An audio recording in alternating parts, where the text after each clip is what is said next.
Today is a very, very proud moment for me and this administration, because 6 months ago, I made a commitment to the people of Kenya that we will have 5,000 government services digitized and available online to the people of Kenya by 30th June this year.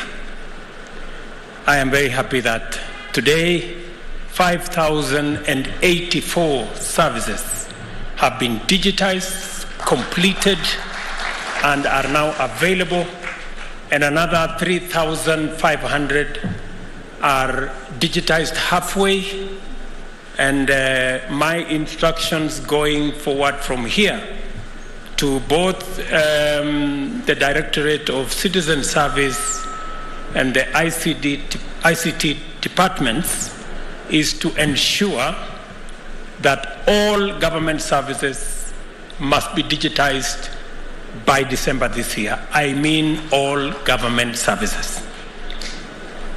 It is now, from today, the responsibility of every ministry, state department, parastatal, government agency to ensure that all their government services are digitized and made available to the citizens of Kenya on e-Citizen. Let me repeat that for the avoidance of doubt. All ministries, state departments, government agencies, parastatals, it is the responsibility of the minister, the PS, the managing directors and boards to make sure that all services offered to the people of Kenya by their departments and agencies are available to the people of Kenya on the digital platform by December this year. I am aware that there are government agencies that are resisting this digitization exercise for obvious reasons. There are government agencies who want to continue to operate in a dark place. They do not want, and I know, I have been told by the officers who are running this service that many have been asking whether government is really serious with this or they can take a detour. Let me announce for the avoidance of doubt. All government services must be available by December this year on the digital platform, on e-Citizen, without exception. And I am putting the responsibility on every minister, every PS, every board, member of board, chairman, managing directors, and every public officer, because for a very long time, government services, accessing government services has been a very painful exercise for citizens. People queue for many hours. People travel long distances.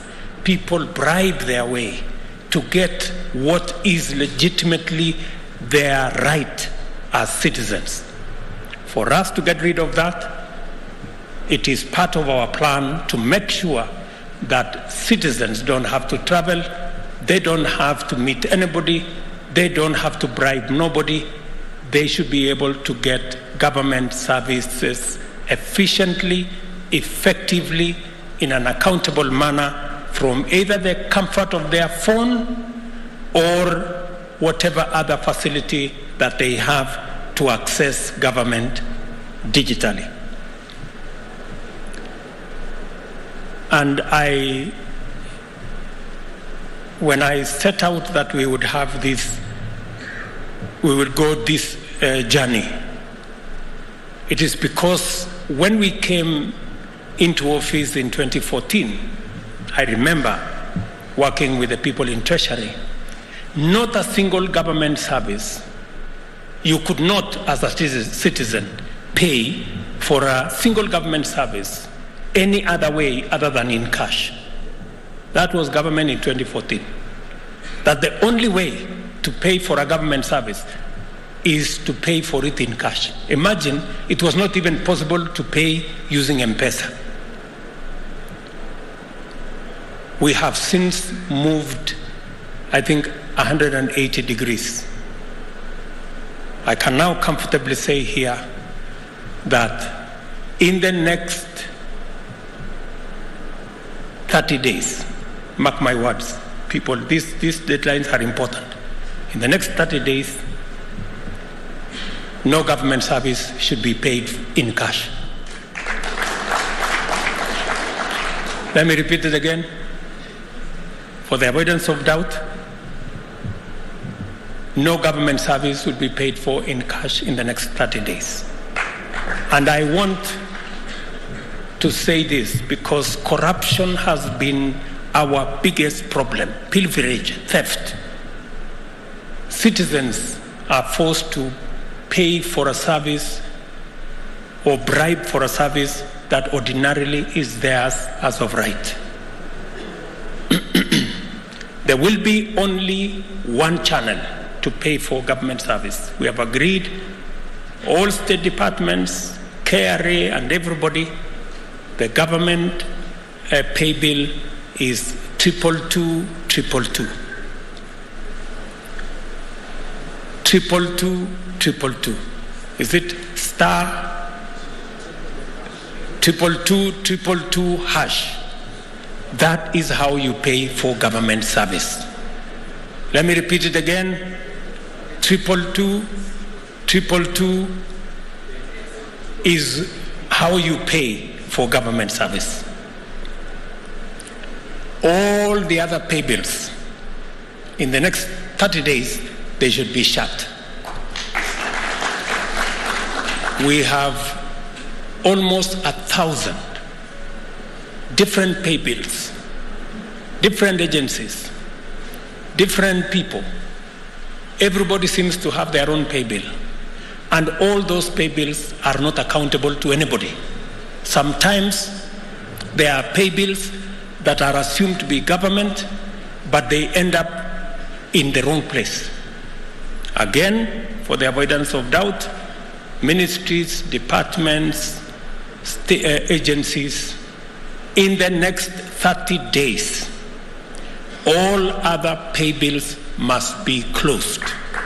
And no government service will be paid for outside 22222 that goes straight to Treasury. That way, Treasury can keep track of all government revenue.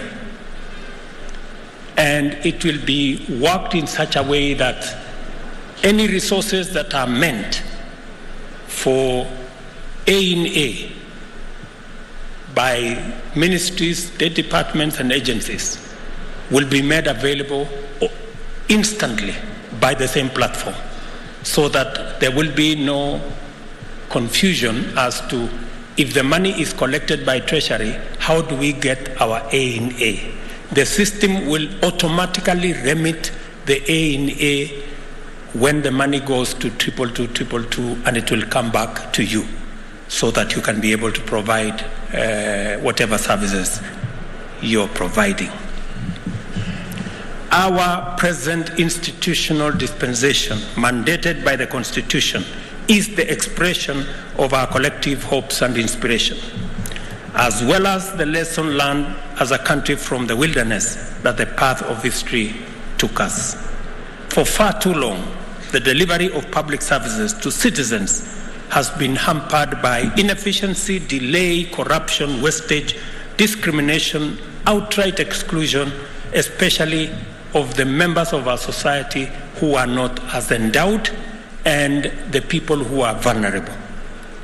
Colossal backlogs of cases not attended to, missing files, which resurface upon the offer of a small bribe, favoring some groups and disenfranchising others on the basis of nepotism and tribalism having been the order of the day. For citizens, inordinate delays and lack of information on the progress of their matters was a normal part of the ordeal of obtaining government services. For a long time, therefore, seeking government services was a very painful experience that Kenyans only endured if they could not avoid it. And the relationship between citizens and the state was characterized by extremely very low trust. This history of engagement and estrangement between government and citizens created the conditions for widespread disaffection and loss of trust in government. The bottom-up economic transformation agenda recognizes transparency, accountability, and efficient use of resources as an imperative to ensure that scarce public resources deliver maximum value for highest number of citizens. The government considers good governance to be indispensable for national socio-economic transformation. At the same time, we are fully alive to the magnitude of the corruption challenge, the extent of which it has undermined our prospects and opportunities to achieve greater development, and its potential to overwhelm national institutions, including oversight as well as law enforcement and accountability mechanisms. This particular reality has caused us to consider radical innovation to overcome the transactional inefficiency barrier to public service delivery. In our bottom-up economic transformation agenda, we pledged to undertake 2 key interventions intended to attack this problem simultaneously. First, we committed to provide universal broadband connectivity throughout the country by constructing 100,000 kilometers of new fiber optic lines, establish 25,000 free Wi-Fi hotspots in markets and in every other part of the Republic of Kenya. I am happy this morning, the display that was shown to us, we have the first 200,000 hotspots. The 201 hotspot was launched this morning here.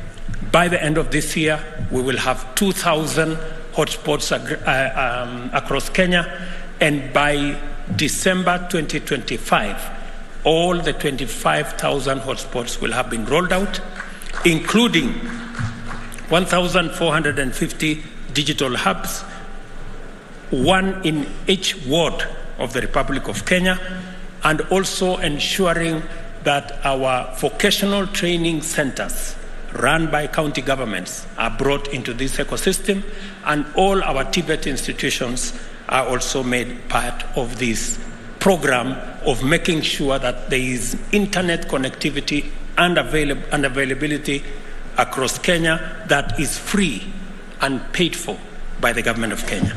Secondly, we made a commitment to enhance government service delivery through digitization and automation of all government critical processes, and to also make at least 5,000 government services available by 30th this month, which I am very happy we have made that deadline.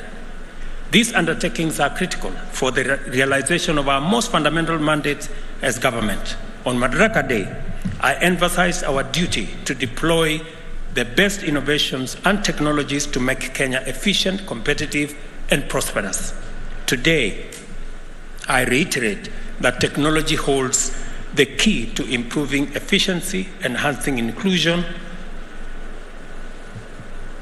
promoting transparency and integrity, deepening trust, and enhancing public confidence in government service provision.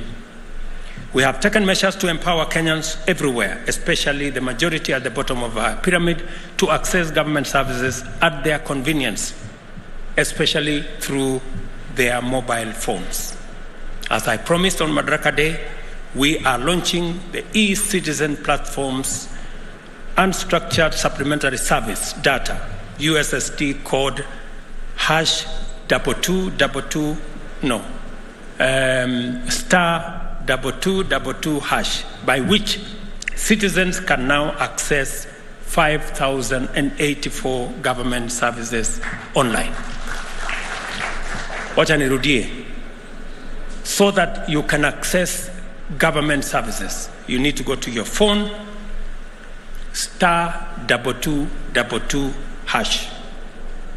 Hapo utakuwa umeingia kwa e-citizen, and you will have a catalog of all 5,000 government services available to you. Hiyo ni kuingia kwa mtandao. Kulipa ni ile niliwaambia 222 ndio mahali pa kulipa for government services. And as I have said, by the end of this year, we want all government services, 10,000 of them, on a digital platform. Today, as the world marks World Social Media Day, we are underlining the importance of our digital transformation agenda. Towards that end, we encourage all our government departments to ensure, as I have said, all their government services are moved online in the next 90 days, so that by the end of this year, we are clear and we are all moving in the right direction. This new era of e-governance makes life and work significantly easier for millions of Kenyans for a number of reasons. First, government services are no longer the privilege of the wealthy, powerful, or the well-connected, or those who can afford to travel to county headquarters or even the capital city. Kenyans can now obtain government services from the comfort of their homes or from their shambas or kiosks on the road and everywhere else from the comfort of their phones. This is the power and promise of Gava Mkononi. You have your government in the palm of your hand.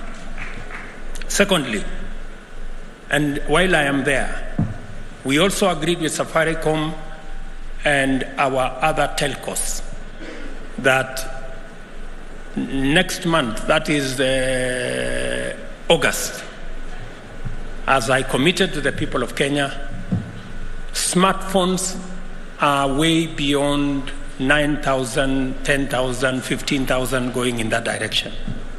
We want to make it possible to have a smartphone that is 4G enabled for Kenyans at 5,000 shillings. I am very happy to report that those who are involved in that exercise have promised me that by August this year, we will have a gadget, a smartphone, that you can buy for 5,000 shillings. And I want to thank Safaricom. They have told us that we can buy that phone and pay on a program called Kulipa Mdogo Mdogo. You can pay 500 shillings, they give you the phone, and every day you pay 20 bob in your M-Pesa, and you will own the phone further down the road. I hope other telcos come on board so that we can make it possible for Kenyans to have the gadgets that will enable them transact with government and do all their other businesses online, so that we can make meaning of all the infrastructure we are putting in place for digital connectivity. Secondly, previously unserved or underserved regions and communities are no longer excluded from the government service provision.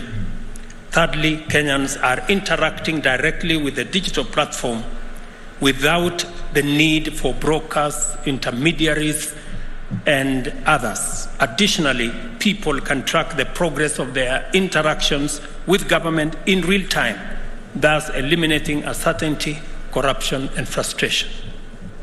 Further, citizens need only pay the gazetted fees for government services and not a shilling more. These fees are accurately accounted for in real time through ICT and remain visible at all times to the National Treasury and the Kenya Revenue Authority for efficient revenue administration. We are well on the way to a paperless governance, where there will be no physical registries and files to be misled by mischievous persons in search of a bribe or movement of people from office to office. I encourage Kenyans to take advantage of ICT digital skills training opportunities provided by the ICT Authority in conjunction with private sector collaborators and development partners in order to enhance their capacity to consume digital government services. I'm glad to know that the ICT Authority has embarked on digital skills program for citizens and public sector workforce targeting 20 million people.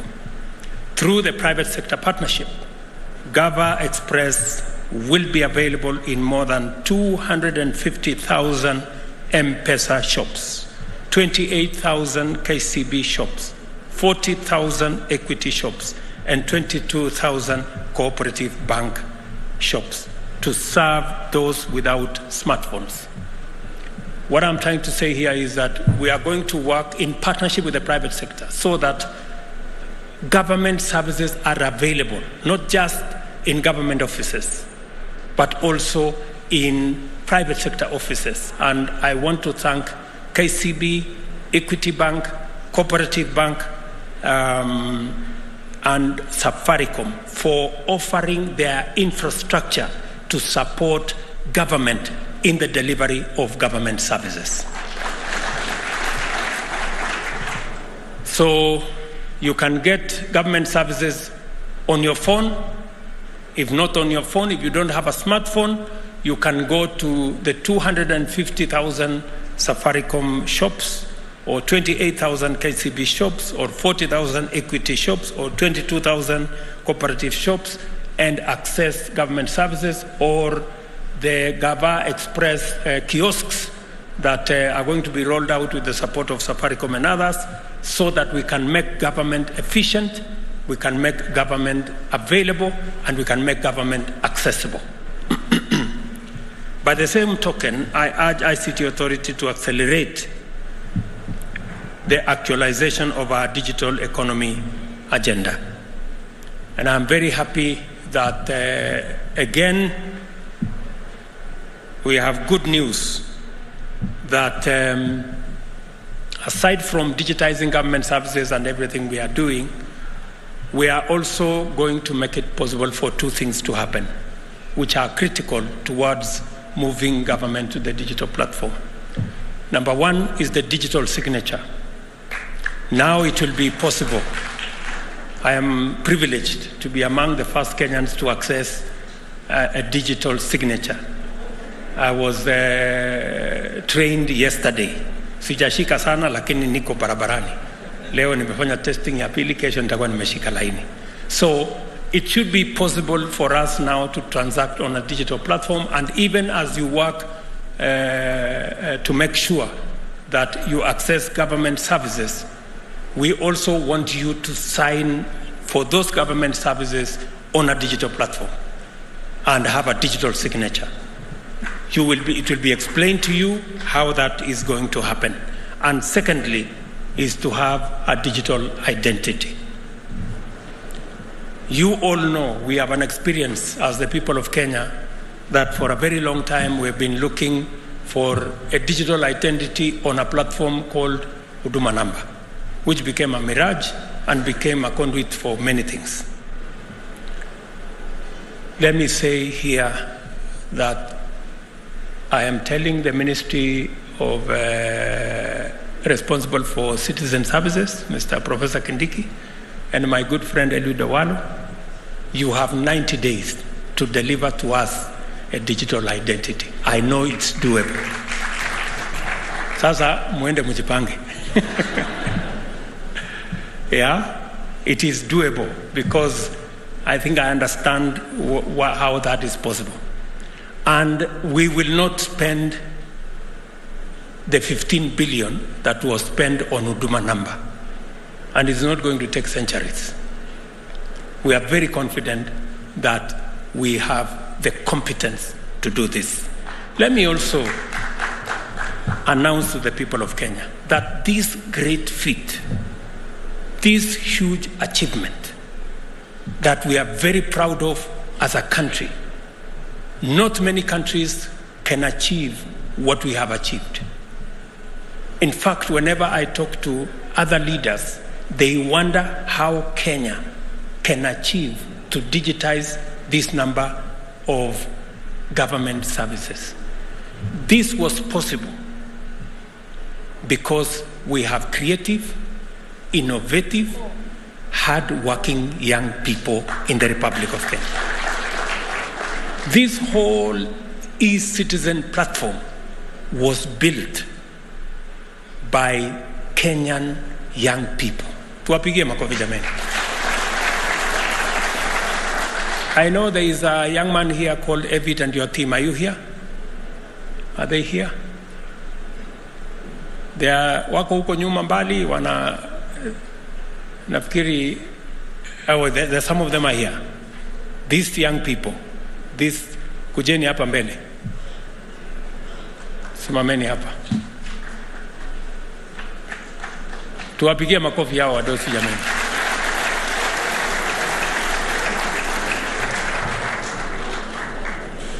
These good people are the brains. They are Kenyans. Just the same way we developed M-Pesa, which today is globally acclaimed. Again, today we can announce that we have developed e-citizen, a government product developed by the young people of the Republic of Kenya. Congratulations, gentlemen. I am so proud of you guys. Asanteni sana. You can take your seats. So these young people have made this possible, and it speaks to Kenyan talent, Kenyan creativity, Kenyan knowledge, and that is what our country is made of. Let me also say that as we pull this together, all other avenues, we must work on it to make sure, and I hope the people from Treasury will now be able, and the people from Kerry will now be able to have sight of all government revenue, and we can better manage our revenue collection. Because I am very confident that we can collect a lot more if we removed pilferage, wastage, and the money that gets lost because of corruption and other manners. I am a very proud Kenyan today that we have managed to roll out a 30 billion shilling program that has reached almost 17 million Kenyans under the Hustler Fund without any bureaucracy. There is no committee, there is no person to be met or bribed or what. We've done the same with fertilizer. We rolled out e-fertilizer and reached many Kenyans. We are going to do the same with all our medical fraternity. We have agreed with KEMSA. I have agreed with Madam Nakumicha how to digitize KEMSA and make sure that we avoid corruption and we eliminate loss of health commodities. We have agreed on how we are going to deliver health better. We're going to manage our claims in NHIF and make sure that there is no corruption. We don't lose public money. We're going to ensure that even our program on housing is going to be rolled on an e-platform. Many citizens are asking me, how will I get the house? Who do I have to speak to? How will the committee, where is the committee sitting? I want to tell them the same way you access Hustler Fund. You don't have to know nobody, but you get the money. That's how we are going to roll out our housing plan, to make sure that there is no favoritism. You don't have to know nobody. You just need to abide by the rules and regulations, and you will have access to your platform. Let me say one final thing. As we pool our resources together, as we work together in the way in which we are working and digitize all government services, we must be prudent in the use of public resources. At the moment, we need to strike a balance between the money we use for recurrent expenditure and the money we use for development expenditure. It is a balance that we must keep at it. And we cannot continue to increase the monies that we use for recurrent expenditure. We need to manage our costs. I know there is a proposal by the Salaries and Remuneration Commission for the increase of salaries of different cadres of both civil servants and other public servants. They have made a recommendation to us that they want to increase salaries of civil servants by an average of between 7 and 10%, and that is from office assistants all the way to people who serve below the PSS. And because of the economic times we live in, we have approved that salaries of other civil servants can be adjusted beginning tomorrow. So our teachers, our policemen, our people serving in the military space, people working in government offices, we have agreed that because of where we are today, your salaries will be adjusted by between 7 and 10% from tomorrow. But for the other people, the state officers, myself, my deputy, ministers, PSS, na wale wadosi wengine wa bunge, na wale wengine, sisi mambo yetu tungoje. Tafadhali. Hiyo mshahara itakwama hapo. Mimi nimeona watu wanasema mshahara ya kuna watu fulani, hapana. Hiyo mshahara ingoje hapo. Until I have instructed the SRC to give us international best practice, because we need to reduce the gap between all of us who work for the people of Kenya. We need to make sure that the gap between the person paid the least and the person paid the most is not too big, because we are all workers. It is not possible that the people at the top earn 100 times more than the people at the bottom. It's not right. Because we live in the same country, we buy the same food, we go to the same shop, we go to... I have told SRC there is an internationally accepted, it's called compression formula. Until they come back to me to tell me we meet that threshold, hii salaries yetu itangojea. Until we are all living the same. I have also instructed SRC that there are parastatals, there are universities where the vice chancellors and the MDs earn more than even the president. I want to know what those people, what they do. No, I mean honestly.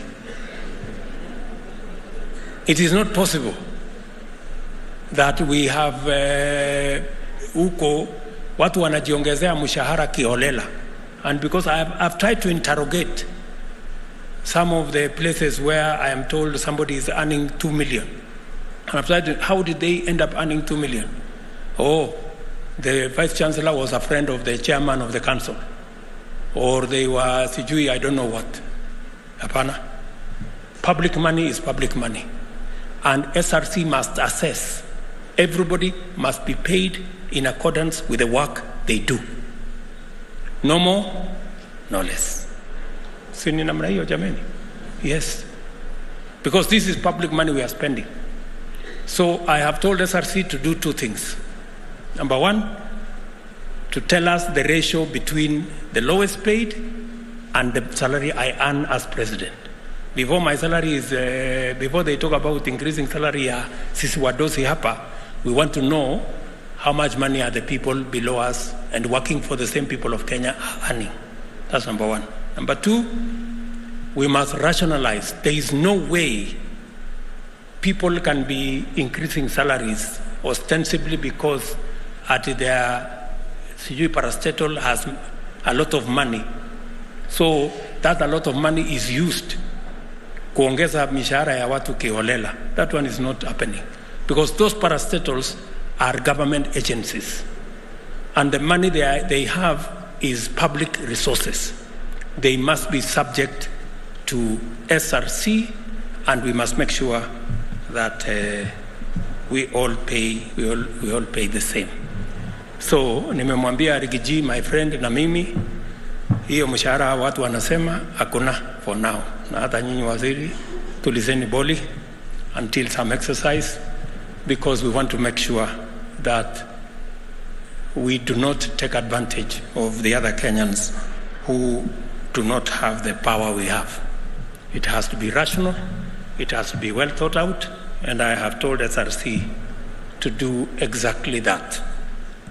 So I am very confident, good people, that this country, the world and the home of world-beating innovators, can develop and maintain robust and world-class cybersecurity systems to keep government and the private sector and citizens secure online on a sustainable basis.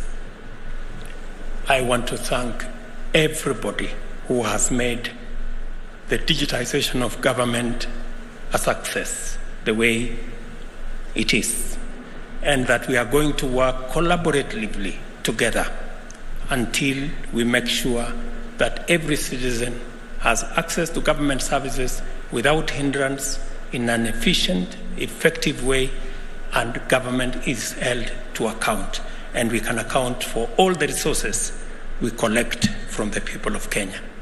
I want to thank you very much, my very best wishes, and God bless you.